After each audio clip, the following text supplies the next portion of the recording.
மனிதர்கள்லங்க 3 வகையான மனிதர்கள் இருக்காங்களாம்.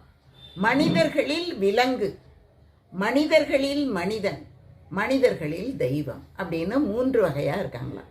இந்த மனிதரில் விலங்கு அப்படிங்கிறவங்க என்ன பண்ணுவாங்கன்னா, கொஞ்சம் கூட அறத்தோடு நடந்துக்கவே மாட்டாங்க. பழி வாங்கிறது, ஏமாத்துறது, கொள்ளையடிக்கிறது, திருடுறது, அடுத்தவங்களை பற்றி புறம் பேசுறது, அடுத்தவங்களுக்கு எப்படியாவது ஒரு தீங்கை விளைவித்து கொண்டே இருப்பது மனிதர்களில் விலங்கு.